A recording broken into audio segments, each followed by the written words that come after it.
All praises to the Most High Yahweh, Ba'ashem, Yahweh Shai. Shalom to the hopeful elect, double honors to the elders and apostles of GMS who were well. Now I'm going to start in Ecclesiasticus chapter 38, 24. The wisdom of a learned man cometh by opportunity of leisure, and he that have little business sorry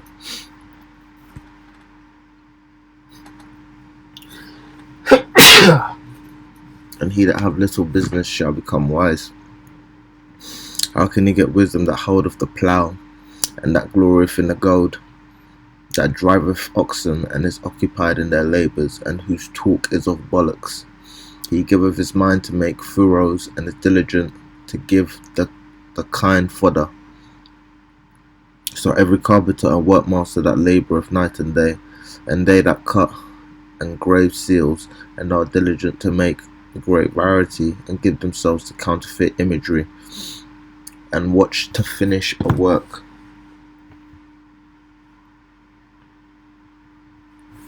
The smith also sitting by the anvil, and considering the iron work, the vapour of the fire wasteth his flesh, and he fighteth with the heat of the furnace. The noise of the hammer and the anvil is ever in his ears, and his eyes look still upon the pattern of the thing that he maketh. He setteth his mind to finish his work, and watcheth to polish it perfectly. Now I'm going to get back to that. I'm going to look at this article which was made in January 2018. They say men in the UK, so this is talking about the UK specifically, enjoy almost 5 more hours of leisure time a week than women, according to official analysis. In 2015, men took on average 43 hours of leisure time per week, compared with around 38 hours for women. Women work more because they spend hours completing unpaid work such as household chores and childcare, the report found. The figures also suggest a gap between how long each sex spends on recreation, hobbies, socializing has widened since the turn of the century, according to the report by the Office for National Statistics. Leisure time includes socializing, resting and taking time out, cultural, sports or outdoor pursuits, hobbies, computing and games, consuming mass media, eating out, and travel associated with these activities. It excludes paid work, chores, childcare, study, and travel unrelated to leisure activities, as well as eating and sleeping. The analysis, which follows the publication of figures last year, said that when considering the amount of leisure men and women took 15 years earlier, it suggests there is a growth in equality between men and women when it comes to taking leisure time. Men are now taking quite a lot more time each week for leisure, and women are taking less compared with 2000. It continued, leisure time for women could be less than for men, because although women are more frequently engaged in part-time work than men, they spend more time completing unpaid work such as household chores and childcare. Now,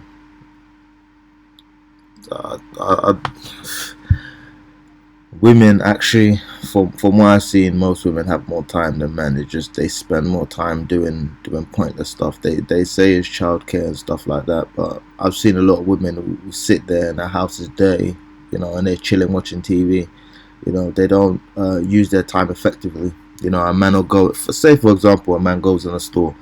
A man knows exactly what he wants. He's gonna go and pick the stuff that he wants. He's gonna be at that store in 30 minutes, 10 minutes even. When I go to the store, I don't even spend more than 5-10 minutes in there. I know exactly what I want. I go in there, I pick what I want, and I leave.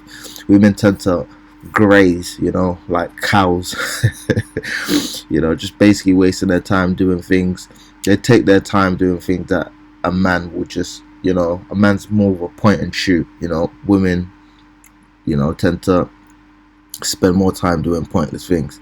It's not to get on women. I'm just saying, that might be one of the reasons why they have less leisure time.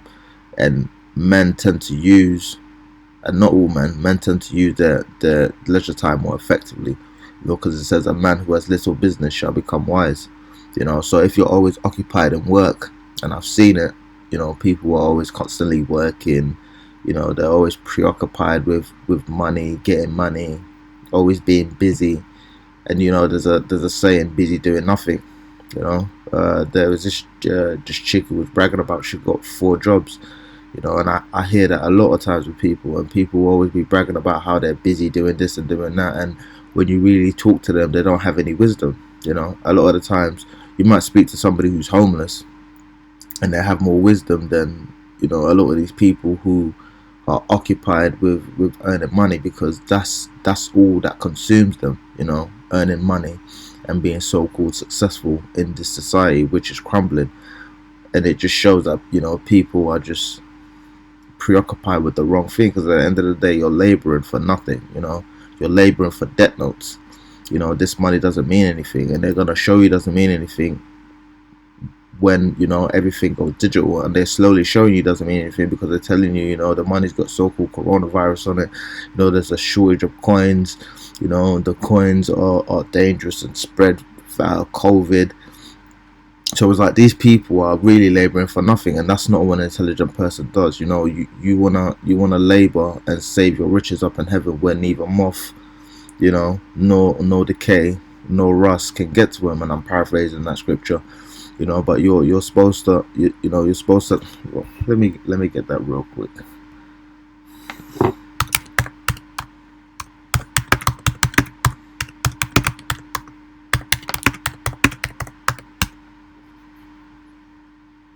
This is Proverbs 23:4. Labor not to be rich, cease from thine own wisdom, will thou set thine eyes upon that which is not, for riches certainly make themselves wings, they fly away as an eagle towards heaven.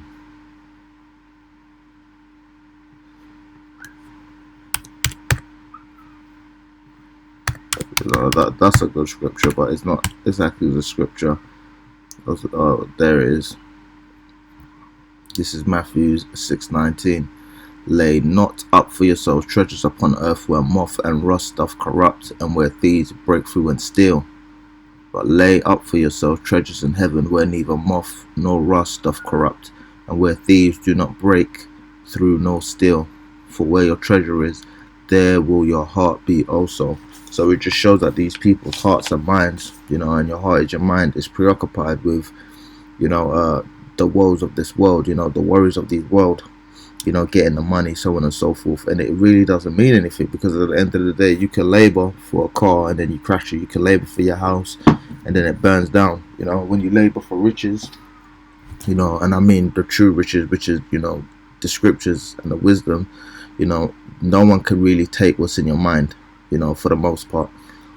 You know, it's gonna last you a whole lot more than these carnal things, you know, because when you come into a situation, you have wisdom, you can use that wisdom and that intelligence that you've accumulated through learning and wisdom, you know, to kind of traverse whatever, you know, shaky waters you're going through. But, you know, when you have things, when you labor to be rich and a situation comes up, you know, or you know, you're not going to be able to. A lot of the time people spend their money on stuff, and then you don't have any savings to really deal with an emergency when it comes up, you know. But if you just seek your daily bread and you just save what little you have, you might be able to deal with an emergency situation. You see what I mean? So, and I've realized a lot of the time when I'm speaking to people who waste their time working and stuff like that, when I speak to them, they don't really have a lot of wisdom to give. All the wisdom that they have is worldly, you know, that their wisdom is, you know, get a good job and work hard. And we all know that model of working doesn't work anymore, because, you know, I did a video where it shows that, you know, the rate of inflation far exceeds people's wages. So if you were born in 1960 and you earned £1,000, you know, a house was 3,500. So you could theoretically work 5-10 years, save up your money and buy a house. You can't do that nowadays for the most part, you know, unless you earn a wage which is far above the national average. So these people laboring, they're not really getting anything for it, you know. It says, all these trust in their hands, and everyone is wise in his work. Without these a city cannot inhabited. They shall not dwell where they will, nor go up and down. They shall not be sought for in public council, nor sit high in the congregation. They shall not sit in the judge's seat, nor understand the sentence of judgment. They cannot declare justice and judgment, and they shall not be found where parables are spoken. But they will maintain the state of the world and all their desires in the work of their craft. So these people keep the world running. Your plumbers, you know, your engineers, your electricians, your mechanics.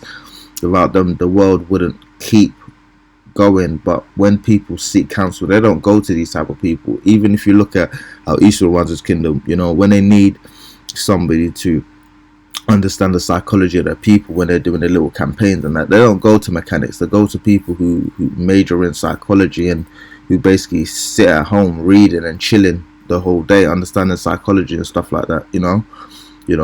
When you seek wisdom, you don't go to somebody who is a so-called blue collar worker, because their mind is always occupied in their craft. You go to somebody who labors in intellectual efforts, and no one understands judgment, and counsel more than those who are in this work, because you understand what's right and what's wrong. Most people in the world, they don't know the difference between right and wrong. That's why they'll eat pork all day, smoke cigarettes and blow in your face and think that's right. I had a dude, I was trying to get my food, and there were these chicks smoking cigarette by the door, and I need to wait for my name to be called. And the guy, I was like, "Raw, can I just get my food and go, please? Because I'll telephone order just so I can just pick it up and I don't have to order when I get there." And I was like, "I can't stand the cigarette smoke." And the dude was like, "Well, if you can't stand the cigarette smoke, why don't you get back?" And it's like, "Dude, I wasn't even speaking to you." And he was like, "Oh, you be careful how you speak to them because they might spit in your food." Now I go there all the time, and they're cool with me, and they know how I am. I've even called them up, and they're like, "Oh yeah," they call me Dante. They're like, "Dante," that's not my name, but they call me Dante. And they're like, "Oh yeah," a little troublemaker, little Benjamite women, and they're cool with, man. So he's telling me they might spit in my food. Why would they spit in my food when I'm cool with them?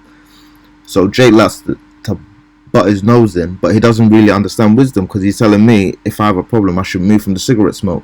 Why don't you go to the women and tell them to move from the door? Because why are you smoking cigarette right next to the door and blowing in people's faces? They say secondhand smoke is more dangerous than first-hand smoke. So instead of him dealing with righteous judgment and telling them, maybe you shouldn't smoke there, maybe you should go down the road and smoke your cigarettes, he's telling me I should move to where I can't even hear my name being called. Do you understand? So Drake is just bugged out, man. They'll be looking at you like you have a problem. These times they have a problem, and it had nothing to do with him. It was none of his business. He's probably a man where he labors to be rich. He had a bald face and a bald head, and he's sitting there trying to give me advice. And that's Jake, man. Don't know a damn thing, but always act like they know something. And this is Ecclesiastes chapter 39, verse 1. But he that giveth his mind to the law of the Most High, and is occupied in the meditation thereof, and will seek out the wisdom of all the ancient, and be occupied in prophecies, he will keep the sayings of the renowned men, and what subtle parables are, he will be there also. He will seek out the secrets of grave sentences, and be conversant in dark parables, so you can have a conversation with men who are wise. You can speak, and they understand where you're coming from. But when you're dealing with a fool, it's like casting your pearls before swine. They don't understand judgment. So it's like speaking to a kid about quantum physics. They're not gonna understand what you're talking about. And this isn't even, this word is so simple, but people's minds are so messed up that they don't even understand simplicity. And the Most High is, a complete genius in how he does things, because he understands, that everything he does is simple, but this world is so unnecessarily complicated that people's minds are geared to, running some long game where everything is just convoluted and complicated. So even when you're just speaking basic logic, they can't even comprehend and follow along. It's why they say common sense isn't common anymore, because common sense is just meant to be common sense, that if you're smoking, you want to smoke away from people. When I used to smoke, I didn't smoke around people. I went in the back, I'd take myself away from everybody and I'd smoke, because I understood that not everybody wanted to smell my smoke, my quote unquote cannabis smoke, or whatever I smoke. I didn't really smoke cigarette, but the point is, I wasn't smoking around people, and that's just common sense. But these people look at you like they're entitled to smoke around you and breathe smoke in your air, and you're supposed to move away from them. Even to this dude, I was delivered to his house, and he's got his car blocked. He's blocking this pathway. I can't even get to his house because he's parked in a way where, where I'm trying to walk, is his car mirror is blocking it. And I'm like, yo, can I put your car mirror in? He's like, no, it doesn't move. So I'm like, alright, cool. It's gonna be, difficult because you've got a lot of whatever stuff that need to be delivered. And as I'm doing it, he's come out and he's blowing cigarette smoke in my face. And I'm like, yo, I don't really like the cigarette smoke. I don't really like it. And I'm not trying to be offensive. And then he said something about, delivery, or like the parcel was dirty, or whatever the case may be. And I spoke to somebody else about it and said, when you're in a situation like that, just say you have asthma.